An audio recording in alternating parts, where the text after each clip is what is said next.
ನಮಸ್ಕಾರ. ಈ ಟಿ ವಿಯ ವೀಕ್ಷಕರಿಗೆ ಯೋಗ ಕ್ಷೇಮ ಕಾರ್ಯಕ್ರಮದ 306ನೇ ತರಗತಿಗೆ ಆತ್ಮೀಯ ಸ್ವಾಗತ. ಹಿಂಬಾಗಿ ಮಾಡತಕ್ಕಂತಹ ಆಸನಗಳು ನಮಗೆ ಸಾಕಷ್ಟು ಉಪಯುಕ್ತತೆಯನ್ನು ತಂದುಕೊಡುತ್ತೆ. ಯಾಕೆಂತೇಳಿದ್ರೆ ನಾವು ಹಿಂಬಾಗುವಿಕೆ ನಮ್ಮ ಒಂದು ಈ ಬೆನ್ನುಗಂಬದಿಂದ ಉಂಟಾಗ್ತಕ್ಕಂಥದ್ದು. ಮತ್ತು ಬೆನ್ನುಗಂಬ ಬಗ್ಗಿತು ಅಂತ ಹೇಳಿದ್ರೆ ಅದರೊಡನೆಯೇ ನಮ್ಮ ಎಲ್ಲ ಆಂತರಿಕ ಅವಯವಗಳು, ಸ್ನಾಯುಗಳು ಇವೆಲ್ಲವೂ ಒಳ್ಳೆಯ ಬಾಗುವಿಕೆಗೆ ಒಳಪಡುತ್ತೆ. ತನ್ಮೂಲಕ ಅವುಗಳ ಆರೋಗ್ಯನೂ ಚೆನ್ನಾಗಾಗುತ್ತೆ. ಈಗ ಸುರಕ್ಷಿತವಾಗಿ ನಾವು ಹಿಂಬಾಗುವಿಕೆಯನ್ನು ಮಾಡತಕ್ಕಂತಹ ಕೆಲವು ವಿಧಾನಗಳನ್ನು ಗಮನಿಸ್ತಾ ಇದ್ದೀವಿ. 2 ಕುರ್ಚಿಯನ್ನು ಒಂದರ ಅಭಿಮುಖವಾಗಿ ಒಂದು ಹಾಕ್ಕೊಂಡು ಈ ರೀತಿ ಕೂತ್ಕೋಬೇಕು. ಸಾಧ್ಯವಾದಷ್ಟು ಮುಂದಕ್ಕೆ ಕೂತ್ಕೊಳ್ಬೇಕು. ಒಂದು ಗುಂಡನೆಯ ದಿಂಬನ್ನು ಹಾಕ್ಕೋಬೇಕು. ಈಗ ನಿಧಾನವಾಗಿ ಹಿಂದಕ್ಕೆ ಮಲಗಿ ಕೈಗಳನ್ನು ಹಿಂದಕ್ಕೆ ಚಾಚಿ, ಇಲ್ಲಿ ಸಾಧ್ಯ ಆದರೆ ಈ ಒಂದು ಚಾಚುವಿಕೆಯನ್ನು ಮತ್ತಷ್ಟು ಜಾಸ್ತಿ ಮಾಡಬೇಕು ಅನ್ನೋರು ಕೈಗಳನ್ನು ಸ್ವಲ್ಪ ಮಡಚಿ ಈ ಕುರ್ಚಿಯ ಅಡ್ಡಪಟ್ಟಿಯನ್ನು ಹಿಡ್ಕೋಬೋದು. You can catch that so that the stretch is enhanced. ಆಮೇಲೆ ಕಾಲು ಮುಂದಕ್ಕೆ ಚಾಚಿ, ಸ್ಟ್ರೆಚ್ ದಿ ಲೆಗ್ಸ್ ಫಾರ್ವರ್ಡ್. ಈಗ ಇದು ಬೆನ್ನುಗಂಬ, ಈ ಭುಜಾಸ್ತಿ ವಲಯ, ಕಂಕಳಿನ ಭಾಗ, ಕೈಗಳು ಒಳ್ಳೆಯ ಚಾಚುವಿಕೆಯನ್ನು ಪಡ್ಕೊಳ್ಳುತ್ತೆ.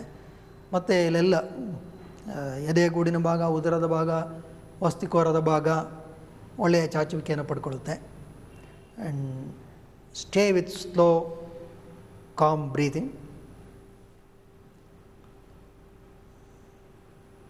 ಸುಮಾರು 30 ಸೆಕೆಂಡ್ಗಳ ಕಾಲ ಈ ಒಂದು ಆಸನದಲ್ಲಿ ವಿರಮಿಸಬೇಕು. ನಂತರ ಕೈಗಳನ್ನು ಸಡಿಲಿಸಿ ಸುಮ್ಮನೆ ಚಾಚಿ, ಹಾಗೆ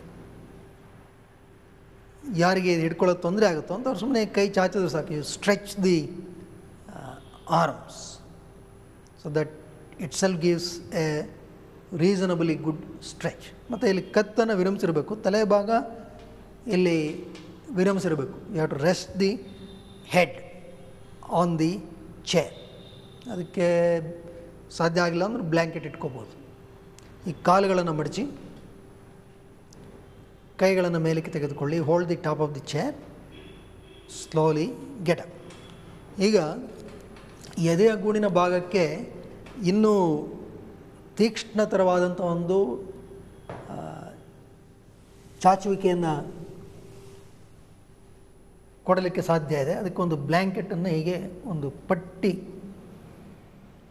make a blanket, fold about 4 to 5 inch width, keep it on top of the bolster. ಈ ಗುಂಡನೆಯ ದಿಂಬಿನ ಮೇಲ್ಬದಿಯಲ್ಲಿ ಇಟ್ಕೊಳ್ಳಿ.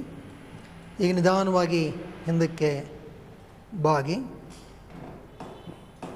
ಕೈಗಳನ್ನು ಹಿಂದಕ್ಕೆ ಚಾಚಿ, ಸ್ಟ್ರೆಚ್.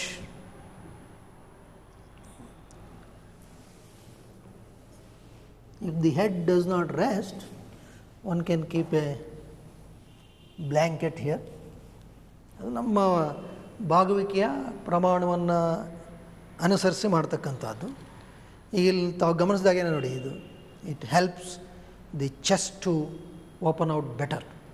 ನಿಧಾನವಾಗಿ ಉಸಿರು ತಗೋಬೇಕು, ನಿಧಾನವಾಗಿ ಉಸಿರನ್ನು ಹೊರಕ್ಕೆ ಬಿಡಬೇಕು. ಇದ್ರ ಜೊತೆಗೆ ಕಾಲುಗಳನ್ನು ಸ್ವಲ್ಪ ಮುಂದಕ್ಕೆ ಚಾಚಿ ನಿಧಾನವಾಗಿ, ಆಗ ನಮ್ಮ ಇಡೀ ಈ ಬಾಗುವಿಕೆಯ ಪ್ರಮಾಣ ಮತ್ತಷ್ಟು ತೀಕ್ಷ್ಣವಾಗುತ್ತೆ. We get a better enhanced stretch. ಈ ಆಧಾರಗಳನ್ನು ಸರಿಯಾದ ರೀತಿಯಲ್ಲಿ ಹೊಂದಿಸ್ಕೊಳ್ಳೋದಿಲ್ಲಿ ಭಾಳ ಮುಖ್ಯ ಆಗುತ್ತೆ. To keep the supports properly is very critical, very important. ಇದು ಹಿಡ್ಕೊಳ್ಳೋಕ್ಕಾಗದೇ ಇದ್ದರೆ ಕೈಯನ್ನು ಸುಮ್ಮನೆ ನೇರ ಮಾಡಿ ಸಾಕು. You have to stretch the arms, that gives a good stress. You have to stretch the arms, stretch the legs and bend properly. ಮತ್ತು ಈ ರೀತಿಯ ಆಧಾರವನ್ನು ಇಟ್ಕೊಂಡು ಮಾಡೋದ್ರಿಂದ ಈ ಬಾಗುವಿಕೆಯಲ್ಲಿ ಆ ಸಮರೂಪತೆಯನ್ನು ಕಾಣ್ಬೋದು. The left and the right ಒಂದೇ ಒಂದು ಸಮರೂಪತೆಯಿಂದ ನಾವು ಬಾಗಲಿಕ್ಕೆ ಅನುಕೂಲ ಆಗುತ್ತೆ. ಎರಡನೇದು, ಯು ಕ್ಯಾನ್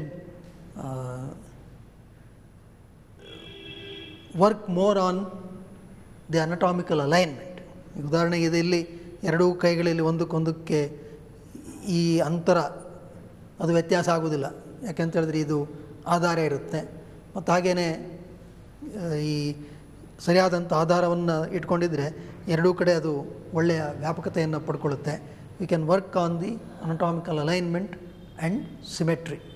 ಈ ಒಂದು ಆಧಾರಗಳನ್ನು ಸರಿಯಾಗಿ ಬಳಸೋದರಿಂದ ಆಗತಕ್ಕಂಥ ಉಪಯುಕ್ತತೆ ಇದು. ಮತ್ತು ನಿಮ್ಮ ಒಂದು ಅನುಕೂಲಕ್ಕೆ ತಕ್ಕಂತೆ ಸುಮಾರು 1 ರಿಂದ 2 ನಿಮಿಷದಷ್ಟು ಕಾಲ ಇಂತಹ ಆಸನದಲ್ಲಿ ವಿರಮಿಸ್ಬೋದು. ಇದು ಶ್ವಾಸಕೋಶ, ಹೃದಯದ ಭಾಗಗಳು, ಉದರದ ಅಂಗಾಂಗಗಳು, ಅಸ್ಥಿಕೂರದ ಅಂಗಾಂಗಗಳು ಇವುಗಳಿಗೆಲ್ಲ ಒಳ್ಳೆಯ ಚೈತನ್ಯವನ್ನು ನೀಡತಕ್ಕಂತಹ ಬಹಳ ಉಪಯುಕ್ತವಾದಂತಹ ಹಿಂಬಾಗುವಿಕೆಯ ಒಂದು ಆಸನ.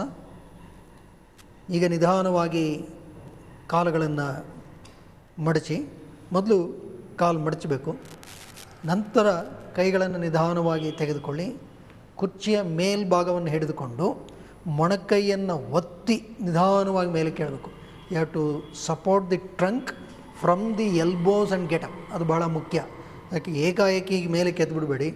Don't give unnecessary movement or force on the lower back when you get up. ಇದು ಭಾಳ ಮುಖ್ಯ, ಎಚ್ಚರಿಕೆಯಿಂದ ಮಾಡಬೇಕು. ನಂತರ ನೇರವಾಗಿ ಕೂತ್ಕೊಂಡು ವಿರಮಿಸಿ.